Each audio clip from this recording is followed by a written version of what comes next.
주님께서 붙들어 주실 것입니다.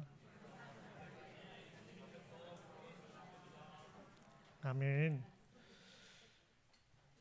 네, 한 해의 마지막 주일을 맞이했습니다. 오늘은 아무것도 아닌 존재의 자유함, 아무것도 아닌 존재의 자유함이라는 제목으로 말씀 나누고자 합니다. 우리 성도님들은 대단한 분들이십니까? 과림리 교회 안에서 더 대단한 분들이 계십니까? 혹시라도 내가 더 대단한 사람이다라고 생각하는 분이 있다면 그 착각에서 빨리 벗어나셔야 됩니다.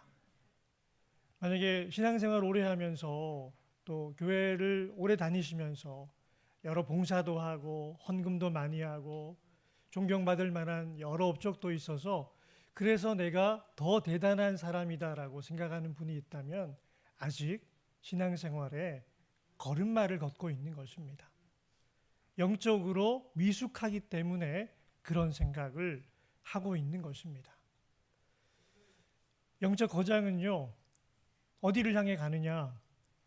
내가 죄인이라는 걸 인정함에 있어서는 처음보다 더 깊어져요. 그러니 바울이 그의 믿음이 깊어질수록 자기의 죄성에 대한 깨달음도 깊어지게 되고 나는 죄인 중에 괴수입니다라고 고백하게 됩니다. 그리고 영적 거장들이 하나님의 역사를 잘 감당하고 더 위대한 일을 할수록 하는 고백이 있는데 나는 정말 아무것도 아닙니다라는 고백입니다. 오늘 이 한 해를 돌아보시면서 우리의 존재가 얼마나 하나님 앞에 보잘것없는 존재인가를 직면할 수 있기를 소망합니다. 그런데 나는 아무것도 아닌 존재여도 누가 함께 하셨지요? 하나님이 함께 해주셨습니다. 그러기에 만족이 있고 그 만족이 나를 노래하게 하고 자유하게 합니다. 우리 그런 주제로 말씀 나누고자 합니다. 우리는 비움이라는 단어를 만나면 참 힘들어합니다. 뭘 또 비워내라는 거야. 가지고 싶은 이 마음을 자꾸 비우라고 하니까 싫은 거죠. 왜냐하면 우리가 존재감을 형성하기 위해서 소유를 늘려가기 원합니다. 어디를 가더라도 기왕이면 좋은 차를 타고 가면 사람들이 대하는 태도가 다릅니다. 백화점을 가도요, 좋은 차 타고 따로 주차하는 그런 곳들이 있더라고요. 돈이 많아지면 대우가 달라지고 좋은 집에 살고 통장에 잔고가 엄청나게 많이 늘어나 있는 걸 보면은 부럽기도 하고 나도 그런 인생 한번 살아보고 싶다라고 허황된 기대까지 갖기도 합니다. 돈 많아지고 나면 지위로 나 이런 사람입니다. 대단한 영향력을 끼치는 사람. 내 말 한마디에 국가 정책이 막 이렇게도 변하고 저렇게도 변한다. 이런 지위를 자랑하고 싶어 합니다. 그리고 내 이름을 인터넷에 쳐보게 되면은 그동안 이루어진 일들이 너무 많아서 내가 이루어놓은 업적이 이렇게 대단한 사람입니다라고 자신의 존재감을 형성하려고 살아가는 것. 이게 인생의 모습 아니겠습니까?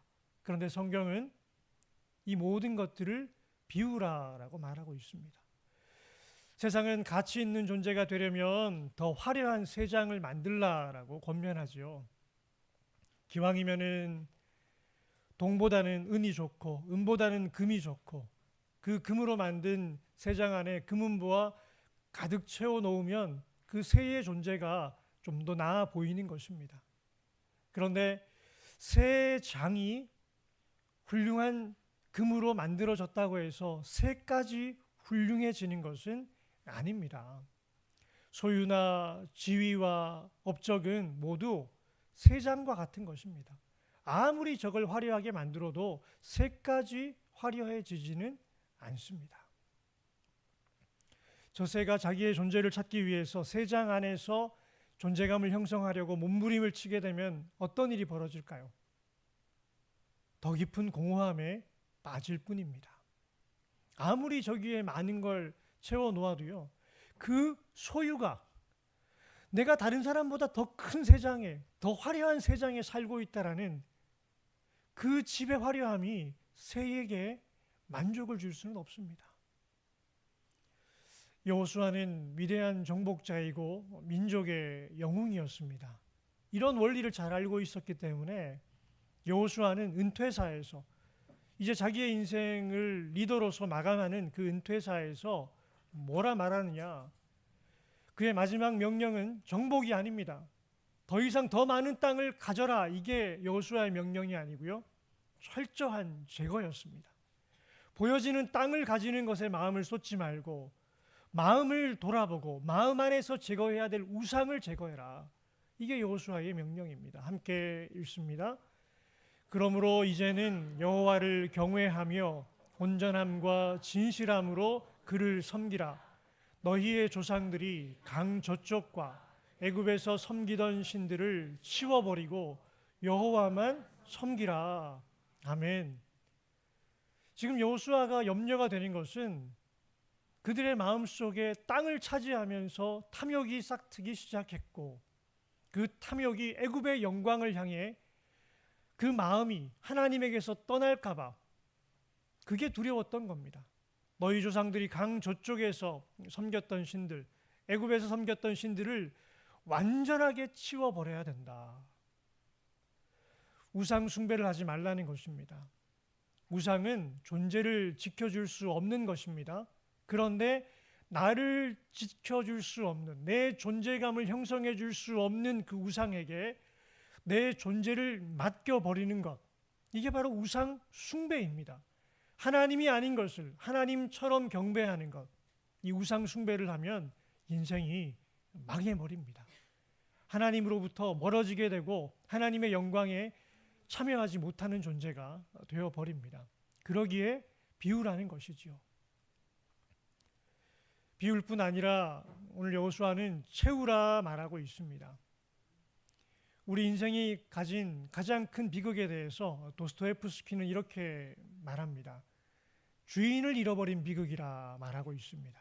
인간의 가장 큰 비극은 자유를 얻지 못한 것이 아니라 주인을 잃어버린 것이다. 인류의 역사는 자유를 향한 신장의 역사였습니다. 자유를 더 크게 키워가고 내가 자유인으로 살아가고자 애쓰는 그 시대의 한 대목을 살아가면서 이 도스토옙스키는 그렇게 인간이 자유를 쟁취해 보아도 그 비극은 끝나지 않는다. 참된 주인이신 하나님을 만날 때만, 진정한 통치자를 만날 때만 우리 인간의 비극은 끝낼 수 있다 말하고 있습니다. 함께 읽습니다. 그러므로 이제는 여호와를 경외하며 온전함과 진실함으로 그를 섬기라. 너희의 조상들이 강 저쪽과 애굽에서 섬기던 신들을 치워버리고 여호와만 섬기라. 아멘.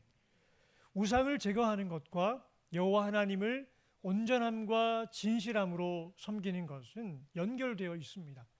하나님을 온전함과 진실함으로 섬길 때 우상이 제거되고 우상을 제거할 때 여호와를 온전히 섬길 수 있습니다. 비움과 채움을 통해 내가 누구인지를 깨달으라는 말입니다. 우리는 어떤 경우에도 주인이 될 수 없는 존재입니다. 왜냐하면 피조물이기 때문입니다. 창조주이신 여호와께서 우리의 주인이시고 죄로 물들어서 마귀와 함께 지옥의 형벌에 처해질 수밖에 없는 우리를 예수의 핏값으로 다시 사셨기에 예수 그리스도께서 우리의 주인이 되십니다. 그 주인을 인정하고 내 자신을 비워내고 주인을 왕으로 모셔드릴 때 그 종에게 진정한 자유함이 주어지게 됩니다. 이 비움이라는 것이 무엇입니까? 하나님 없이 스스로 완전해지려는 자기 절대화의 포기입니다. 우리는 하나님 없이 나 스스로 완전해 보고자 소유를 늘려가고 지위를 높이 하고 많은 업적들을 이루어서 하나님 없이도 이 정도면 잘 살 수 있어라는 그 노력을 예수를 믿고 있지만 계속하고 있지 않습니까? 더 많은 소유가 하나님 외에 나에게 더 큰 만족을 줄 수 있다는 착각 속에 빠져 있는 것은 아닙니까? 내 지위가 높아지면, 내 말 한마디의 영향력이 커지면 내 삶이 더 가치 있어지는 것처럼 착각하고 있는 것은 아닙니까? 내가 나를 드러내면 내가 이렇게 많은 일들을 했다라고 사람들에게 나를 자랑할 거리가 많아지면 내 존재감이 더 커질 것 같은 그런 착각 속에 빠져 있는 것은 아닙니까? 이 모든 것들이 자기 절대화입니다. 하나님 없이 홀로 서려 하는 능력입니다. 그런데 그 능력은 우리에게 그 어떤 존재감도 형성시켜 주지를 못합니다. 안 된다라는 걸 인정하고 내려놓아야 됩니다. 그리고 뭘로 채워야 될까요? 채움은 비워진 자리에 하나님을 주인으로 모실 때 그 하나님으로 인해 우리의 존재가 충만하게 채워지는 것입니다. 하나님을 왕으로 모실 때에만 우리는 충만이라는, 만족이라는 고백을 할 수 있는 존재입니다. 나를 비워내고 주인으로 채우는 존재가 누구입니까? 종입니다. 우리는 종이라는 본질을 그 어떤 경우에도 벗어날 수가 없습니다. 그 종에게 주어진 운명은 뭐냐? 나를 비워내고 주인으로 채워야 되는데, 그러면 종의 행복은 어디에서 결정되느냐? 어떠한 주인을 만나느냐에 의해 결정되는 겁니다. 나를 채우는 주인이 사랑이라면 나는 사랑의 존재가 되는 것이고요. 나를 채우는 주인이 마귀라면 어둠의 권세가 나의 주인이 되는 것입니다. 여호와 하나님의 사랑하심에 내 인생을 내어 맡기는 존재, 이것이 여호와의 종입니다. 스스로는 아무것도 아닌 존재가 종이지만 주인에 의해서 전부가 될 수 있는, 모든 것에 만족을 노래할 수 있는 존재가 종이기도 합니다. 종의 역설이지요. 비움으로 채워지는 자유를 고백하게 됩니다. 주인이 나쁜 주인이면 그 종은 자유를 노래할 수 없습니다. 그런데 만약에 나를 채우시는 주인이 사랑이시라면 그 종은 완전한 자유를 노래하며 살게 됩니다. 여러분, 저 그릇에 부어지는 저 물이 독약이라면 저 그릇은 독약이라는 정체성을 담고 살아가야 됩니다. 그런데 저곳에 부어지는 물이 치유의 물이라면 저 그릇은 치유라는 정체성을 가지고 살게 됩니다. 생명이라면 저 그릇도 생명이 되는 것입니다. 주인께서 나를 사랑하시고 행복하라 명하시면 그 주인으로 인해 저 그릇은 행복으로 가득 차게 됩니다. 우리 여호와 하나님이 바로 그런 분이십니다. 하나님을 주인으로 모시는 것은 상실이 아니라 인간 존재의 회복입니다. 하나님이 원래 나를 만들고자 하셨던 그 행복한 모습으로 회복되어지는 유일한 길은 나를 비워내고 우리의 창조주이신 하나님으로 우리를 채워가는 것입니다. 종의 반대말은 자유자, 이렇게 생각하시는 분이 있는데요. 아닙니다. 우리 많은 인생은 종의 반대말은 자유자라고 생각합니다. 그런데 성경은 그렇게 이야기하지 않습니다. 종의 반대말은 뭘까요? 우상 숭배자입니다. 종되고 싶지 않아서 왕관을 쓰고 왕위에 올라도 결국 누구를 숭배하게 되느냐? 내 왕관을 지켜줄 수 있는 황금 송아지 앞에 절할 수밖에 없습니다. 그런데 예수님께서는 어떻게 하셨습니까? 종의 형체를 입고 이 땅에 인간으로 오셔서 여호와 하나님으로 자신을 채우셨습니다. 그리고 그 충만함 속에서 누리는 종의 자유함을 통해서 우리에게 인생을 어떻게 살아가야 하는 것인지 친히 보여주셨던 겁니다. 완전한 자유와 해방과 만족은 그리스도의 종에게만 있습니다. 그 자유를 맛본 자가 우상 숭배에서 벗어날 수 있습니다. 하나님과 연결된 자는 더 이상 자기의 존재를 증명하려고 소유를 늘리거나 여러 업적을 만들어가거나 나를 누구보다 더 높은 존재라고 경쟁하는 그런 헛된 노력에 빠지지 않습니다. 하나님과 연결되는 그 순간에 저 세상의 문을 열고 나아가 하늘을 날아가는 존재로 탈바꿈하게 되는 것입니다. 이런 비움과 채움의 원리를 잘 알았던 여호수아는 그 인생의 마지막에 내가 이런 일을 했습니다라고 자기의 업적을 자랑하지 않습니다. 내가 얼마나 대단한 사람이었는지 아냐, 너희들 이거 기억해야 된다라고 말하지 않습니다. 대신에 뭘 선포하느냐? 주인을 선포합니다. 나는 여호와의 종이다, 그 한마디를 하고 있는 것입니다. 우리 함께 읽습니다. 만일 여호와를 섬기는 것이 너희에게 좋지 않게 보이거든 너희 조상들이 강 저쪽에서 섬기던 신들이든지 또는 너희가 거주하는 땅에 있는 아모리 족속의 신들이든지 너희가 섬길 자를 오늘 택하라. 오직 나와 내 집은 여호와를 섬기겠노라 하니. 아멘. 여호수아가 경험을 해봤습니다. 여호와 하나님을 주인으로, 왕으로, 내 삶의 전부로 섬기는 그 삶이 자기에게 너무 좋았어요. 후손들에게 물려주고 싶은 것 딱 하나가 있다면 그거예요. 땅도 아닙니다. 소유도 아닙니다. 그 어떤 명예도 아닙니다. 내가 살아온 인생의 노하우도 아닙니다. 딱 하나 물려주고 싶은 유일한 것이 있는데 여호와 하나님을 왕으로 섬기는 삶, 그거 하나 물려주고 싶은 게 지금 여호수아의 소원입니다. 사랑하는 성도님들, 저도 이게 소원입니다. 우리 과림리교회 성도님들 정말 사랑합니다. 그래서 제가 기도하는 건요, 딱 하나예요. 예수 그리스도를 완전한 주인으로 모시고 섬기는 그리스도의 신실한 종들 되게 해 주시옵소서. 예수님 음성 듣고 목숨 바치는 것이 조금도 어렵지 않은 성도들 되게 해 주시옵소서. 아무리 많은 소유를 가지고 있어도 내 돈은 10원짜리 하나 없습니다라는 고백으로 주인의 뜻만을 구하며 쓸 수 있는 자들 되게 해 주시옵소서. 자기의 존재감을 소유나 지위나 그동안 자신이 해왔던 업적이나 세상 사람들이 만들어 놓은 가치체계로 평가하지 아니하고 나는 예수님을 주인으로 섬기는 자입니다. 주인 되신 예수님이 나를 사랑하십니다. 이 하나에 자기의 인생 전부를 걸 수 있는 성도들 되게 해 주시옵소서. 이게 저의 기도입니다. 그러면 한 번도 누려보지 못했던 행복을 누려보게 됩니다. 하늘을 나는 기쁨을 맛보게 됩니다. 반면에 너희 조상들이 강 저쪽에서 섬기던 신들, 너희가 거주하는 땅에 있는 아모리 족속의 신들, 돈과 쾌락과 권력, 저것들은요 결국 우리 인생을 더욱 비참하게 하고 허무하게 합니다. 언제까지 더 우상의 맛을 보셔야 되겠습니까? 거기에 아무것도 없습니다. 만족이 없습니다.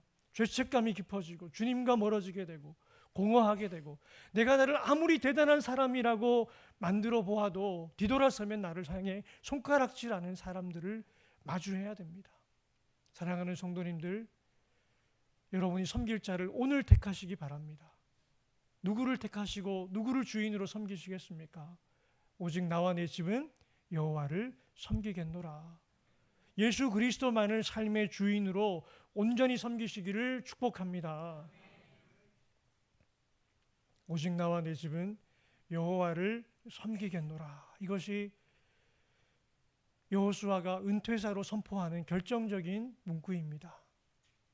나는 여호와 하나님을 섬기는 것으로 인해 만족했고 지금도 행복하고 앞으로도 영원히 내 후손에게 물려주고 싶은 믿음의 유산 여호와를 온전하고 순전하게 섬기는 것밖에 없다라는 고백으로 그 인생의 마지막 고백을 하고 있습니다.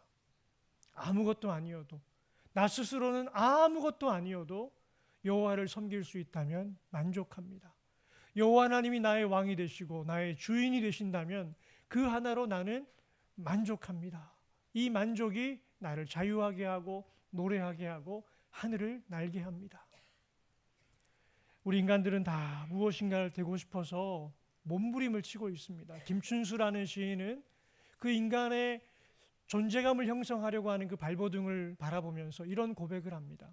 내가 그의 이름을 불러주기 전에는 그는 다만 하나의 몸짓에 지나지 않았다. 물질로 채워지지 않는, 지위로 채워지지 않는, 업적으로 채워지지 않는 누군가를 만났는데 내가 그를 사랑한다 불러주니 그의 인생이 사랑으로 인해 꽃이 피더라는 것입니다.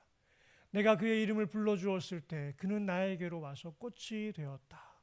존재가 또 다른 존재에게 존재감을 형성할 수 있는 것을 고백합니다. 그러나 정작 자기 자신을 돌아보니 나를 사랑해주는 이를 온전히 만나지를 못한 겁니다. 내가 그의 이름을 불러준 것처럼 나의 빛깔과 향기에 알맞은 누가 나의 이름을 불러다오. 그에게로 가서 나도 그의 꽃이 되고 싶다. 여러분, 우리를 꽃되게 하실 수 있는 분은 누굴까요? 예수님이십니다. 예수님이 우리의 이름을 부르실 때, 그 음성을 들을 때 비록 우리 인생이 꽃이 피게 됩니다. 내 존재감을 비로소 찾아갈 수 있습니다. 우리들은 모두 무엇이 되고 싶어 합니다. 너는 나에게, 나는 너에게 잊혀지지 않는 하나의 눈짓이 되고 싶습니다. 그런데 사람이 아무리 나를 사랑해주고 존재감을 형성해 주어도 사람으로서는 한계가 있습니다. 그 사랑의 한계를 직면하면 내 존재감은 와르르 무너지고 맙니다. 그렇게 나를 사랑해 줄 줄 알았던 남편에게 인생을 걸어보았는데 한계가 있습니다. 이 아내만 얻으면 내 인생이 완전한 만족으로 채워질 줄 알았는데 한계가 있습니다. 누가 내 이름을 불러주셔야 될까요? 예수님이십니다. 사람들의 대중이 나를 다 알아주고 내 이름을 불러주어도 그 많은 목소리가 나의 존재감을 형성할 수는 없습니다. 예수님께서 내 이름을 불러주셔야 됩니다. 그 주님의 음성 앞에서 나를 완전히 비워내고 그 주님으로 나를 채워내게 될 때 우리는 선포하게 됩니다. 나는 아무것도 아닌 존재여도 만족합니다. 자유롭습니다. 그리고 비로소 내가 새라는 것을 알게 됩니다. 새는 새장 안에 갇혀 있을 때 의미가 있는 게 아니고요. 새장이 화려할 때 그 존재가 높아지는 게 아니고요. 하늘을 날 때 비로소 새는 새가 될 수 있습니다. 우리 존재를 완전히 비워내고 예수 그리스도를 삶의 주인으로 모시고 그 주님과 함께 동행하게 될 때 와, 그리스도인이란 이런 것이구나. 땅에서도 하늘을 살아가는 존재가 그리스도인이구나. 이걸 비로소 경험할 수 있습니다. 사랑하는 성도님들, 제가 지금 허황된 거짓말 하는 건가요? 그냥 동화 속에 나오는 이런 이야기 하는 건가요? 아니요. 우리 예수님은 정말 살아계십니다. 우리 가운데 지금 이 시간도 함께 하고 계십니다. 우리가 이 주님을 내 삶의 주인으로 온전히 붙들고 나는 아무것도 아닙니다.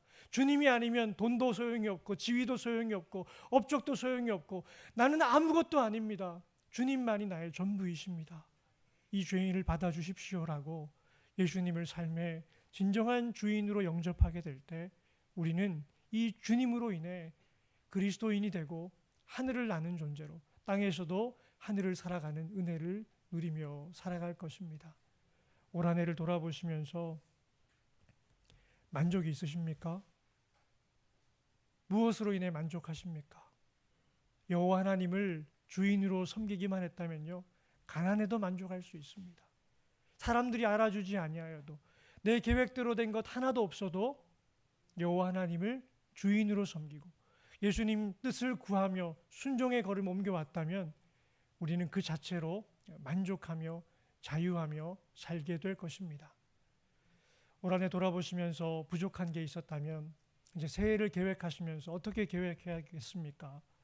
2026년 새해에는 우리 자신을 완전히 비워내고 내 습관과 고집과 내 경험과 내 모든 가치관 다 비워내고 오직 예수님으로 충만하게 채워서 2026년은 주님과 함께 하늘을 날아가는 복된 새해를 맞이하시기를 우리 주 예수 그리스도의 이름으로 축원합니다. 아멘. 사랑의 아버지 하나님, 우상을 섬기며 살아봤는데 돈도 쾌락도 권력도 참된 만족을 주지 못했습니다.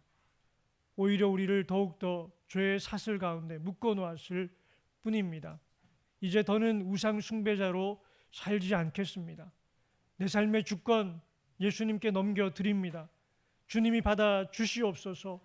주 여호와 하나님, 우리 안에 들어오셔서 우리의 모든 삶을 다스려 주시고 주님의 주권 가운데 한 번도 살아보지 못했던 하늘을 날아가는 이 땅에서도 하늘의 영광을 누리며 살아가는 복된 삶을 살아 누리게 하여 주시옵소서.